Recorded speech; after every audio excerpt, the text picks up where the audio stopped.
Assalamualaikum warahmatullahi wabarakatuh. Sahabat subscriber Abang Samsul,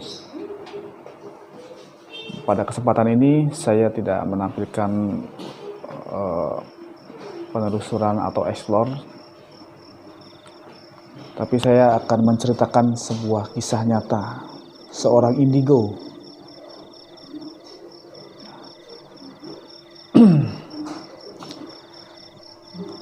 Begini kisahnya, teman-teman.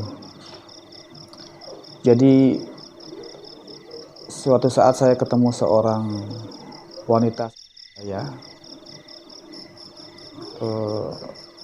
dia memang indigo, bisa melihat atau punya indera keenam. Pada saat itu saya berkunjung ke rumahnya bersama tim. Saya mengorek kisah-kisah nyata yang pernah dialaminya. Singkat cerita, dulu si Mbak Dela ini adalah profesinya sebagai pramugari. Kemudian dia mempunyai seorang ayah yang bisa, artinya sama seperti dia, indigo juga.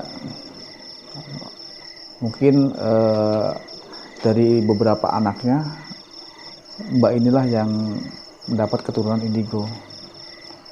Jadi ceritanya, dia itu tinggalnya di Jakarta, kemudian dia hijrah ke daerah Bekasi, itu membeli sebuah rumah. Memang rumah itu kondisinya saat dia beli sudah kosong. Kemudian dia ajak keluarganya untuk pindah dari Jakarta ke Bekasi. Tinggallah tuh si Mbak Dela itu di rumah yang baru. Si Mbak Dela ini punya 2 anak. Anaknya udah dewasa semua. Dapat seminggu anaknya tinggal di situ, kemudian dia nggak betah. Akhirnya kedua anaknya ini balik lagi ke rumah yang lama di Jakarta. Tinggallah Mbak Dela sendiri di rumah yang baru ini. Dan suaminya kebetulan kerjanya di luar kota, itu sebulan sekali baliknya.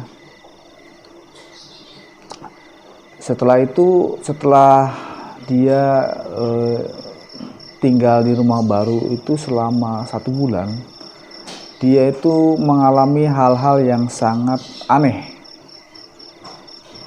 Jadi Mbak Dela ini orangnya taat ibadah, ibadahnya rajin, sering sholat malam. Ya, singkat cerita, pada saat dia sholat malam tahajud, itu secara tiba-tiba hordeng kamarnya itu terbuka sendiri. Nah, dia kaget, loh kok kebuka.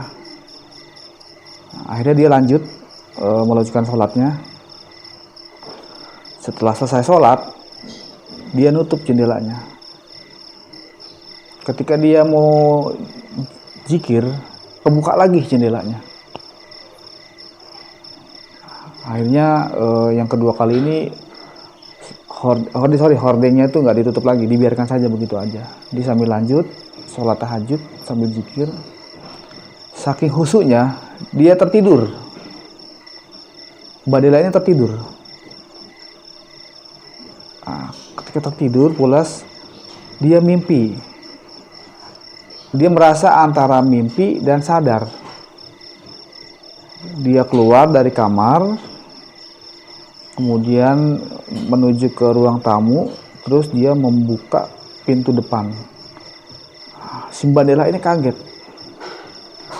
Ketika dia buka pintu depan, itu ternyata hamparan sawah.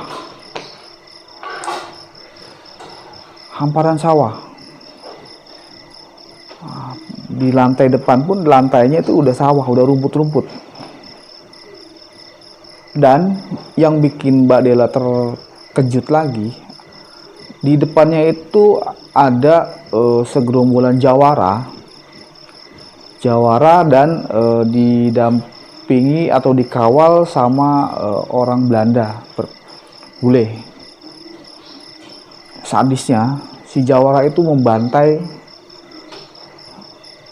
sambil membantai orang di depannya.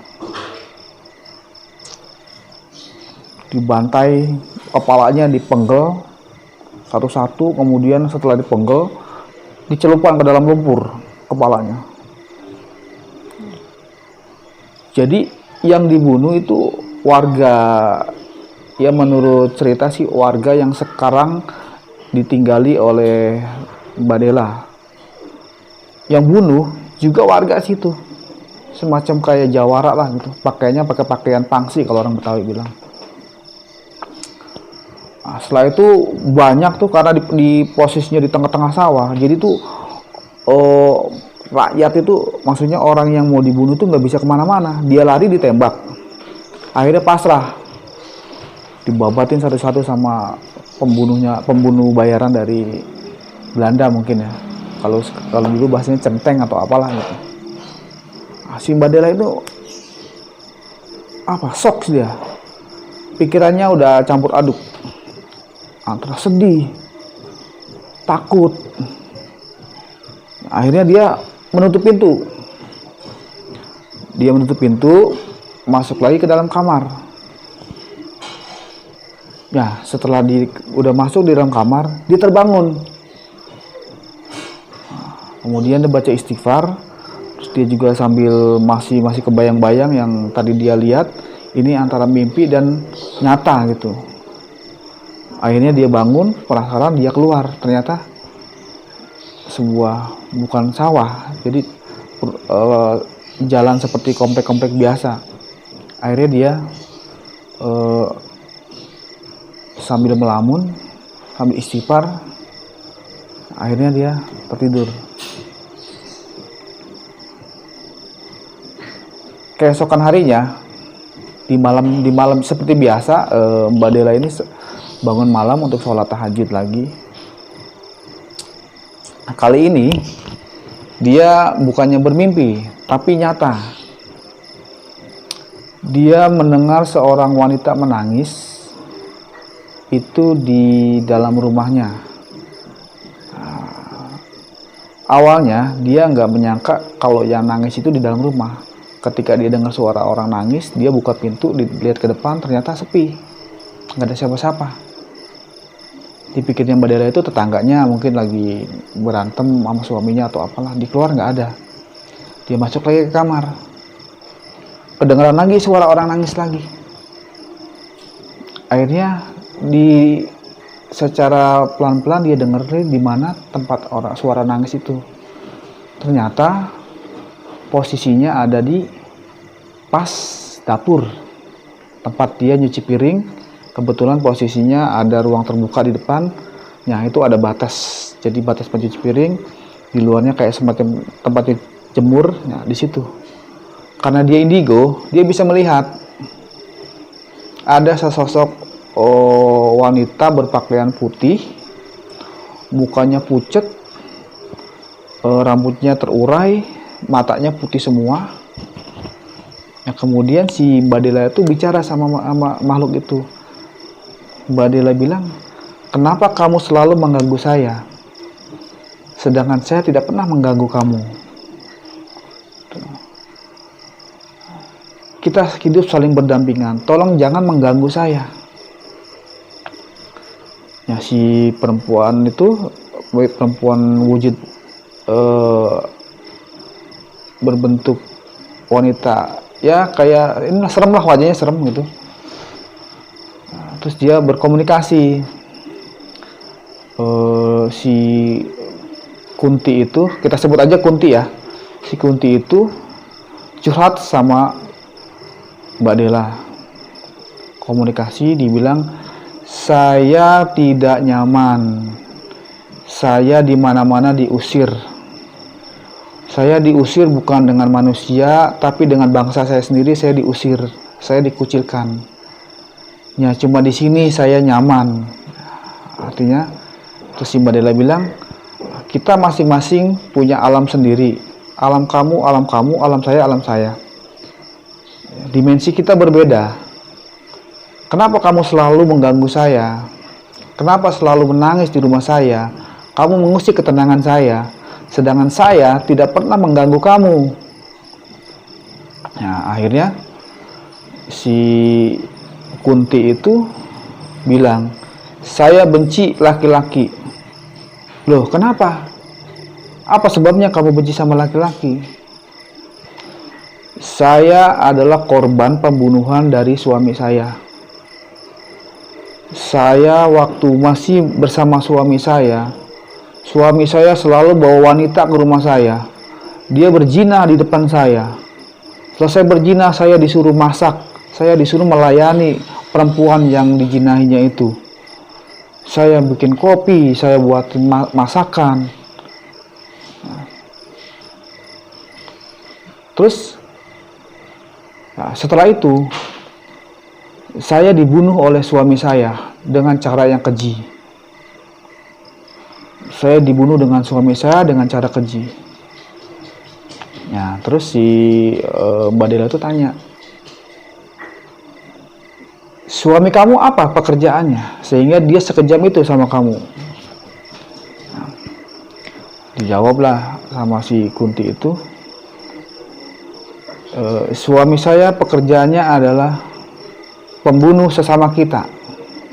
Wah, sesama kita maksudnya apa gitu? Pada saat itu Mbak Dela nggak nalar sesama kita tuh apa. Oh, akhirnya Mbak Dela bilang gini, kalau kamu betah di sini, silakan nggak apa-apa, tapi kamu jangan melewati batas dimensi kamu. Kamu jangan mengganggu saya. Saya akan kirimkan doa ke kamu. Saya akan beri makanan kamu setiap hari. Tapi kamu jangan sekali-kali mengganggu saya di sini, karena alam kita berbeda. Nah, setelah itu Mbak Dela sudah seperti biasa. Jadi setiap dia mau masak atau mau ngapain, dia selalu komunikasi sama si Kunti itu. Ya mungkin kalau kita orang biasa melihat mereka berbicara, mungkin kita menganggap si Mbak Dela itu orang gila gitu kan, karena bicara sendiri. Tapi emang dia indigo, dia bisa bicara, dia bisa melihat, dia bisa berkomunikasi. Nah, setelah itu Mbak Dela dan si itu senang, si Kunti itu senang nyaman tinggal di situ. Nah, dia kalau ada tamu laki-laki atau teman suaminya atau dia main ke situ, itu dia suka marah gitu kan. Atau ada saudaranya main ke situ, terus dia suka diganggu, takutnya apa? Si Mbak Dela ini melupakan dia gitu. Maksudnya melupakan si Kunti itu. Nah, si Kunti itu namanya si Dewi Asih. Ya kalau si Mbak Dela itu manggilnya si Asih. Jadi si Kunti itu namanya Dewi Asih. Kita sebut aja Dewi Asih ya, bukan Kunti. Nah, kemudian setiap sholat Mbak Dela selalu kirimkan Fatihah ke si Asih itu. Nah, dan di situ juga ada sesosok di rumah Mbak Dela itu ada sesosok anak Belanda yang sering mampir. Kalau malam tuh suka ngetok-ngetok pintu, panggilnya mami, mami, mami. Nah, pas dibuka nggak ada. Nah, dia tengok ke depan, kok masih ada anak malam-malam main ke sini. Akhirnya pas dilihat sepi, nggak ada orang. Pas itu dia melihat bentuknya, wajahnya, penampakan si anak kecil itu. Nah, itu anak Belanda, namanya Mercy.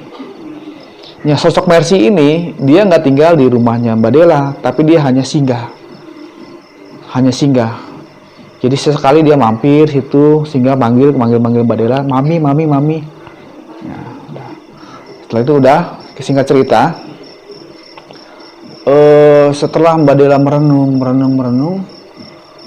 karena memang dulunya perumahan yang sekarang ditempati oleh Mbak Dela itu dulunya memang tempat yang ya angker lah gitu kan, tempat angker.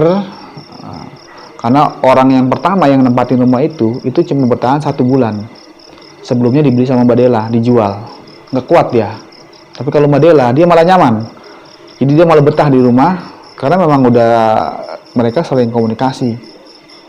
Nah, kemudian setelah Mbak Dela ini berpikir, kenapa saya kok pertama mimpi melihat ini sawah, di depan rumah saya sawah, kemudian juga saya ditunjukkan ada pembantaian orang-orang pribumi, sama-sama orang pribumi.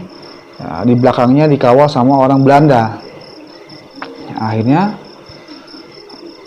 ketemulah ceritanya antara si Asi sama mimpi Mbak Dela yang pertama ini, itu nyambung jalurnya.